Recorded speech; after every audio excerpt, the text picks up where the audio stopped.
दान, यज्ञ, कर्म, पूजन, हवन भगवान श्री कृष्ण ने गीता में बड़ा स्पष्ट किया है कि प्राणियों को कम से कम मास में 15 दिन के बाद एक व्रत रखना चाहिए, जो कि एकादशी का व्रत होता है।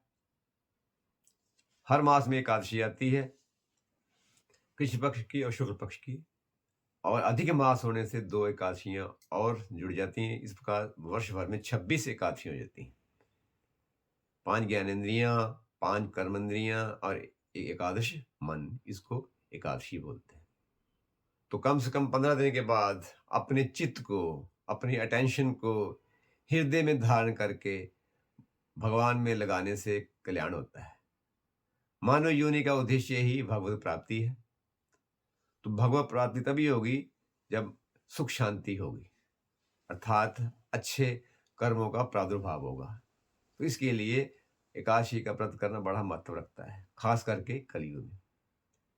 तो एक बार भगवान श्री कृष्ण से दृश्य ने पूछा, है प्रभु, मादलोक में लोग नाना प्रकार के कष्टों में पड़े हुए हैं, कष्ट भोग रहे हैं, तो कृपया ऐसा कोई सूक्ष्म उपाय बताइए जिससे प्राणी इन दुखों से छूटे।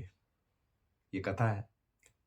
तो भगवान श्री कृष्ण ने युधिष्ठिर को बताया कि युधिष्ठिर, ऐसी कथा पुलस्त ऋषि ने दारू ऋषि को बताई थी कि माघ मास के कृष्ण पक्ष की जो एकादशी है उसको षटतिला एकादशी कहते हैं, और जो कि 6 प्रकार के दोषों, काम, क्रोध, लोभ, मोह, अहंकार और मत्सर को छुड़ाती है।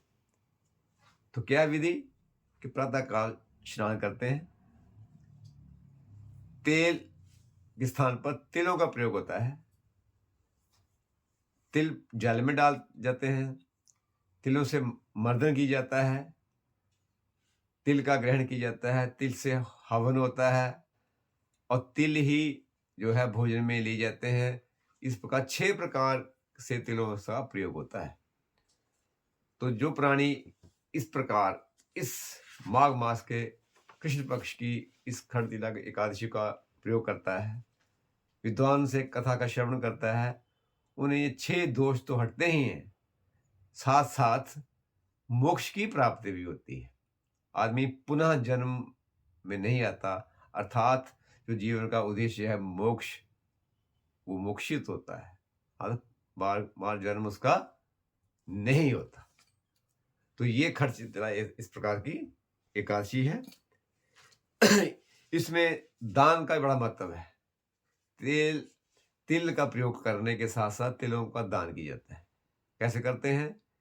एकादशी के दिन जो ऊपर 6 प्रकार के तिलों का प्रयोग बताया वैसे करते हैं, फिर जागरण करते हैं। दूसरे दिन द्वादशी को विद्वानों को, ब्राह्मणों को भोजन करा के, जिसमें तिल अवश्य हो, उसके बाद स्वयं जो है प्रति भोजन करता है। ये षटतिला एकादशी का उद्यापन की विधि है। तो प्रश्न पैदा होता है कि तिल का प्रयोग क्यों होता है विशेष करके? तो तिलों में बहुत ताकत होती है। इससे आदमी में, प्राणियों में, जीवों में जो इम्यून सिस्टम है, रोग प्रतिरोध शक्ति बढ़ती है। तो जो तिल है इसमें ये सारे गुण संपन्न है। इसका मर्दन करने से शरीर में जो चमड़ी में कोई रोग है, व्रण है, वो हटते हैं। दांतों के लिए अच्छी है तिल का प्रयोग। और तिल जो है ये ऐसा अन्न है जो कि नाना प्रकार के रोगों को हटाता है। मूत्र होता है, इससे मूत्र के रोग घटते हैं। विशेष करके जो काले तिल हैं उनका बड़ा भारी महत्व है। इस प्रकार ये 6 तिलों का प्रभाव है। इससे शरीर की जो अग्नि जो है दीपक होती है, और बालों की वृद्धि होती है, बुद्धि की वृद्धि होती है। इस प्रकार ये तिलों का वैज्ञानिक और चिकित्सीय महत्व भी है। हमारे धर्म शास्त्र में श्रोताओं जो भी बातें हैं उनका आधार वैज्ञानिक है, धर्म के साथ ये जुड़ा हुआ है। इस प्रकार इस माघ मास के कृष्ण पक्ष की इस खरतिला एकादशी में 6 प्रकार से तिलों का प्रयोग करना चाहिए। व्रत रखना चाहिए, इनका दान करना चाहिए। इससे हमारे शारीरिक, कायिक जो है रोग हटते हैं।